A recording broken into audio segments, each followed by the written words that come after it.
તમે જોઈ રહ્યા છો ફટાફટ ગુજરાતી સમાચાર. તાજા, ત્વરિત અને સચોટ સમાચારો માટે અત્યારથી જ અમારી ચેનલને સબસ્ક્રાઇબ કરો અને બેલ આઇકન દબાવો, જેથી કોઈપણ મહત્વના સમાચાર તમારાથી છૂટી ન જાય. તો ચાલો શરૂ કરીએ આજના મુખ્ય સમાચારો. ગુજરાતમાં ભાગીને પ્રેમ લગ્ન થતા લગ્નના રજીસ્ટ્રેશન મામલે ભૂપેન્દ્ર પટેલની સરકાર નિયમ બદલવાની તૈયારીમાં. આવતીકાલની કેબિનેટ બેઠકમાં સુધારેલા નિયમો રજૂ થઈ શકે છે, જે મુજબ માતા પિતાની મંજૂરી ફરજિયાત બની શકે છે. નવા નિયમો હેઠળ ભાગીને લગ્ન કરનાર યુગલોના રજીસ્ટ્રેશન પહેલા તેમના માતા પિતાને નોટિસ મોકલવામાં આવશે અને માતા પિતાએ 30 દિવસમાં નોટિસનો જવાબ આપવો પડશે. યુવતીના આધાર કાર્ડના સરનામા મુજબની કચેરીમાં જ લગ્નની નોંધણી થશે. આ નિયમો પર આજે સાંજે કાયદા મંત્રી અને કાયદા શાસ્ત્રીઓની અધિકારીઓ સાથે બેઠક થવાની છે, જે ડ્રાફ્ટ કેબિનેટ સમક્ષ રજૂ કરાશે. રાજ્ય સરકાર પ્રેમ લગ્ન બાબતે માતા પિતા સહમત થાય તેવી વ્યવસ્થા કરવા પ્રતિબદ્ધ જણાઈ રહી છે. દિવ્ય ભાસ્કરના સ્ટિંગ ઓપરેશન બાદ રાજ્ય સરકારનો મોટો નિર્ણય. યુવાનોમાં નશા માટે વપરાતા ગોગો પેપર, રોલિંગ પેપર અને સ્મોકિંગ કોન જેવા ઉત્પાદનોના સંગ્રહ, વેચાણ અને વિતરણ પર ગુજરાતમાં તાત્કાલિક અસરથી પ્રતિબંધ મુકાયો. આ ઝેરી પદાર્થોનું વેચાણ પાનના ગલ્લા, ચાની દુકાન અને કરિયાણાની દુકાનો પર બંધ કરાયું. સરકારી આદેશ બાદ સુરત એસઓજીએ બ્લિંકિટના ગોડાઉન પર રેડ પાડી. હવે એમેઝોન અને ફ્લિપકાર્ટ જેવા અન્ય ઓનલાઈન પ્લેટફોર્મ પર પણ કાર્યવાહીની તૈયારી. સુરતમાં ધોરણ 12 કોમર્સની વિદ્યાર્થીનીએ ફૂલપાડા રેલવે બ્રિજ પરથી તાપી નદીમાં કૂદીને આપઘાત કર્યો. માતા બાદ પિતા પણ ઘર છોડીને જતા રહેવાના આઘાતમાં પુત્રીએ આ અંતિમ પગલું ભર્યું હોવાનું અનુમાન. મૃતક વિદ્યાર્થીની દ્રષ્ટિએ સુસાઇડ નોટમાં લખ્યું કે હું તાપીમાં ઠેકડો મારું છું.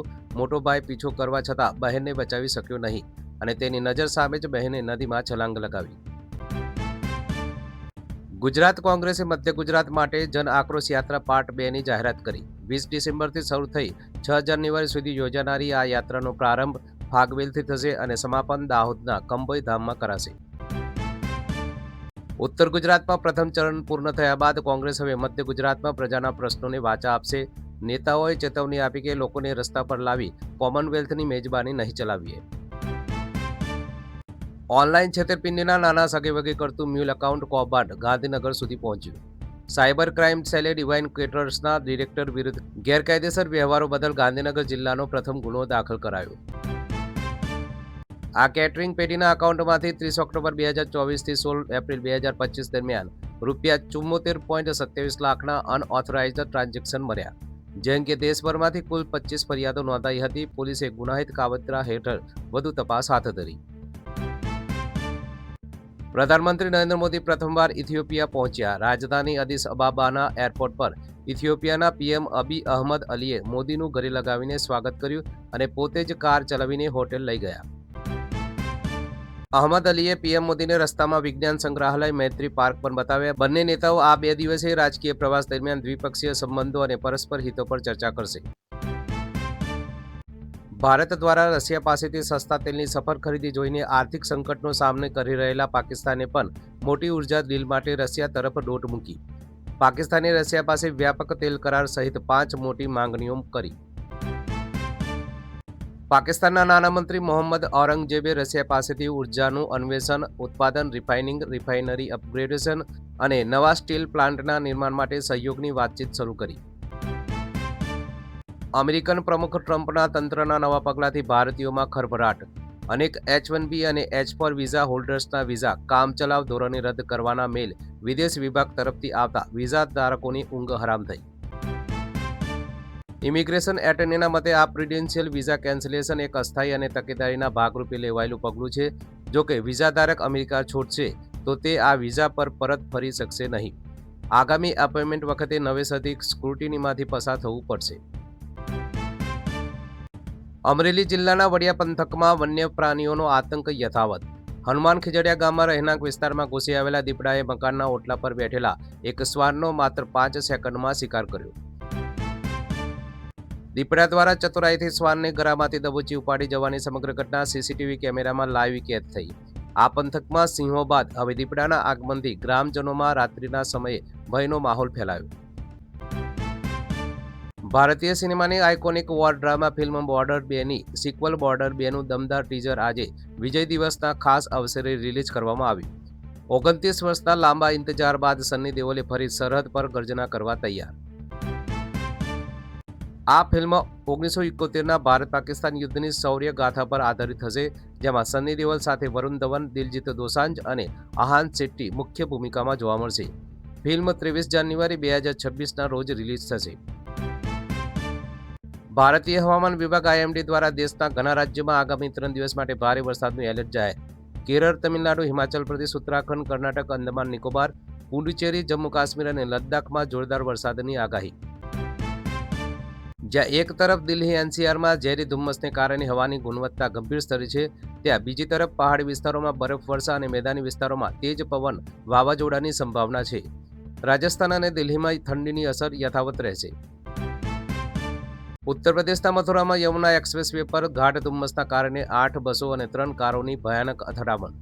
ટક્કર બાદ વાહનોમાં આગ લાગતા 13 લોકો જીવતા ભૂંજાયા, જ્યારે 66 લોકો ઘાયલ. મૃતદેહો સંપૂર્ણ બળી ગયા હોવાથી તેમની ઓળખ DNA ટેસ્ટથી થશે. પોલીસે ઘટના સ્થળે કપાયેલા અંગોના ટુકડા 17 પોલિથીન બેગમાં એકત્ર કર્યા. CM યોગીએ મૃતકોના પરિવારજનોને 2 લાખ રૂપિયા આપવાના વળતરની જાહેરાત કરી.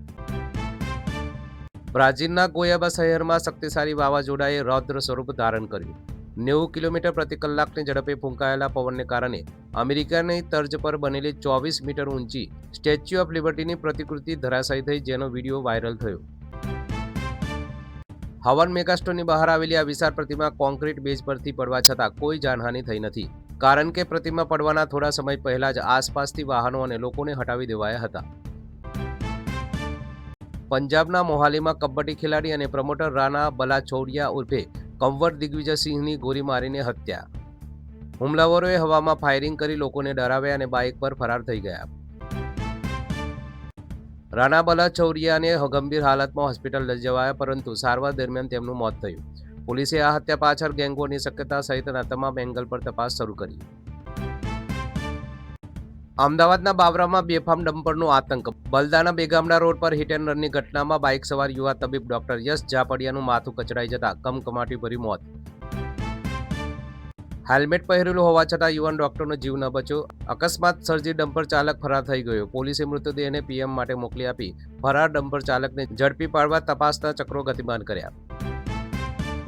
મેક્સિકોમાં ગમખ્વાર વિમાન દુર્ઘટના. સોમવારે 15 ડિસેમ્બરના રોજ અકાપુલ્કોથી ઉડાન ભરેલું એક નાનું ખાનગી વિમાન એમરજન્સી લેન્ડિંગના પ્રયાસ દરમિયાન ટોલુકા નજીક એક ઇન્ડસ્ટ્રીયલ બિલ્ડિંગ સાથે અથડાયું. દુર્ઘટના બાદ વિમાનમાં ભીષણ આગ લાગતા ઓછામાં ઓછા 7 લોકોના મોત થયા. વિમાનમાં 8 મુસાફરો અને 2 ક્રૂ મેમ્બર સવાર હતા. આગના કારણે આસપાસની ઇમારતોમાં 130 લોકોને સુરક્ષિત બહાર કઢાયા. ગુજરાતી સિંગર કિંજલ દવેએ જ્ઞાતિ બહાર સગાઈ કરતા બ્રહ્મ સમાજમાં ઉગ્ર વિવાદ. 5 પરગના બ્રહ્મ સમાજે કિંજલનો બહિષ્કાર કર્યો, જેના જવાબમાં કિંજલે ફેસબુક પર આવીને બરાપો કાઢ્યો કે શું 2-4 અસામાજિક તત્વો લાઈફ પાર્ટનર નક્કી કરશે. સમાજના ઉપપ્રમુખ જનક જોશીએ વળતો જવાબ આપતા કિંજલ દવેની માનસિકતાને હલકી ગણાવી અને કહ્યું કે સમાજને નીચો દેખાડવાનો પ્રયાસ ન કરશો. સાથે જ સ્પષ્ટ કર્યું કે પર સમાજમાં લગ્ન કરવા એ અમારા સમાજ માટે નિયમભંગ અને ગુનો છે. કિંજલ દવેએ સાટા પ્રથાની પીડિત હોવાનો ખુલાસો કર્યો, જ્યારે સમાજે દાવો કર્યો કે તેમને સગાઈ કરતા પહેલા પરિવારને પણ જાણ કરી નહોતી અને આ બહિષ્કાર કોઈ વ્યક્તિ નહીં પણ સમાજના બંધારણનો નિર્ણય છે. RJ દેવકીએ કિંજલને સમર્થન આપીને આ નિર્ણયને શરમજનક ગણાવ્યો. RJ દેવકીએ કહ્યું કે લગ્ન એ વ્યક્તિગત નિર્ણય છે, સમુદાયનો ચુકાદો નથી. શું યુવક યુવતીને પોતાનો જીવનસાથી પસંદ કરવાનો બંધારણીય અધિકાર સમાજના નિયમો કરતાં મોટો નથી? આ સમગ્ર વિવાદમાં તમારો શું અભિપ્રાય છે? નેશનલ હેરાલ્ડ મની લોન્ડરિંગ કેસમાં કોંગ્રેસ માટે રાહત. દિલ્હીની રાઉઝ એવન્યુ કોર્ટે કોંગ્રેસ સાંસદ રાહુલ ગાંધી, સોનિયા ગાંધી અને અન્ય 5 સામે ઈડીની ફરિયાદને ફગાવી દીધી. કોર્ટે જણાવ્યું કે આ મામલો FIR પર નહીં પણ ખાનગી ફરિયાદ પર આધારિત હોવાથી PMLA મની લોન્ડરિંગ નિવારણ અધિનિયમ હેઠળની ફરિયાદ વિચારણા યોગ્ય નથી. આ કેસ AGL કંપનીની રૂપિયા 2000 કરોડથી વધુની સંપત્તિ હડપવા સાથે સંબંધિત છે. સુરતના સિંગનપોર વિસ્તારમાં બેફામ દોડતા 4-વ્હીલ ટેમ્પોએ ફૂટની લારી લઈ જતી વૃદ્ધા અને તેના પૌત્ર સહિત એક મોપેડ ચાલક મહિલાને અડફેટી લીધા. ગફલતભરી ડ્રાઇવિંગના કારણે 5 લોકોને નાની મોટી ઇજાઓ થઈ. સાબરકાંઠામાં Idar Bhiloda national highway 168G પર ગમખ્વાર અકસ્માત. રિક્ષા અને ઇકો કાર વચ્ચેની ટક્કરમાં ઘટના સ્થળે જ 2 અને સારવાર દરમિયાન 1 મરી કુલ 3 લોકોના કરુણ મોત નીપજ્યા. ઇજાગ્રસ્તોને હોસ્પિટલે ખસેડાયા. ટેસ્લા અને સ્પેસએક્સના સીઈઓ ઇલોન મસ્કે ઇતિહાસ રચ્યો. તેમની કુલ નેટવર્થ $600 મિલિયન આશરે ₹54.50 લાખ કરોડને પાર કરી ગઈ. આ ઐતિહાસિક આંકડા સુધી પહોંચનારા તેઓ વિશ્વના પ્રથમ વ્યક્તિ બન્યા. મસ્કની સંપત્તિમાં આ મોટો ઉછાળો સ્પેસએક્સના $800 મિલિયનના નવા વેલ્યુએશનને કારણે થયો. મસ્કે આગાહી કરી કે ભવિષ્યમાં એઆઈ અને રોબોટિક્સ માનવની તમામ જરૂરિયાતો પૂરી પાડશે અને પૈસાનો કન્સેપ્ટ ખતમ થઈ જશે. ઓનલાઈન ગેમિંગના ક્રેઝમાં સાયબર ફ્રોડનો વધુ એક કિસ્સો. તેલંગાણાના સિકંદરાબાદના 32 વર્ષીય યુવાનને વોટ્સએપ પર પ્રમોશનલ બેટિંગ ગેમ્સના બહાને ફસાવી સતત 5 વર્ષ સુધી છેતરપિંડી આચરાઈ. સાયબર ઠગે યુવાનને ક્રિકેટ અને કસિનો જેવી ગેમ્સમાં મોટું વળતર આપવાની લાલચ આપી. શરૂઆતમાં નાનું વળતર આપી વિશ્વાસ કેળવ્યા બાદ યુવાન પાસેથી અલગ અલગ એકાઉન્ટમાં કુલ ₹75 લાખ ટ્રાન્સફર કરાવી તેને 2 વાર છેતરપિંડીનો શિકાર બનાવ્યો. મહેસાણાની ઉત્કર્ષ વિદ્યાલય ફરી વિવાદમાં. ધોરણ 8ના 4 વિદ્યાર્થીઓને શિક્ષક નીલ પટેલે ક્લાસરૂમમાં અમાનવીય રીતે ઢોરમાર માર્યો. વિદ્યાર્થીઓના થાપાના ભાગે પણ ઈજાઓ થઈ. માર મારવાની આ આખી ઘટના સીસીટીવી કેમેરામાં કેદ થઈ, જે વાલીઓ દ્વારા જાહેર કરાતા લોકોમાં ભારે રોષ ફેલાયો. ભોગ બનનાર વિદ્યાર્થીના પિતા અરવિંદ પટેલે શિક્ષક વિરુદ્ધ મહેસાણા તાલુકા પોલીસ સ્ટેશનમાં ફરિયાદ નોંધાવી. કેન્દ્ર સરકાર દ્વારા યુનિફાઈડ પેન્શન સ્કીમ યુપીએસ અપનાવવાની સમયમર્યાદા 2 વાર લંબાવવા છતાં નબળો પ્રતિભાવ. લોકસભામાં માહિતી અપાઈ કે 30 નવેમ્બર 2025 સુધીમાં માત્ર 1,22,123 કર્મચારીઓ અને પેન્શનરોને જ આ યોજના પસંદ કરી. સરકારે યુપીએસને જૂની પેન્શન સિસ્ટમ ઓપીએસ જેવા ગેરંટીકૃત લાભો સાથે વૈકલ્પિક યોજના તરીકે રજૂ કરી હતી, પરંતુ અંદાજે 23 લાખ કર્મચારીઓમાંથી આ આંકડો ઘણો ઓછો છે, જે દર્શાવે છે કે કર્મચારીઓ હજી પણ આ યોજના અંગે સંપૂર્ણપણે સહમત નથી. તો આ હતા આજના ટોપ 50 સમાચાર. વધુ અપડેટ્સ માટે અમારી સાથે જોડાયેલા રહો. નમસ્કાર.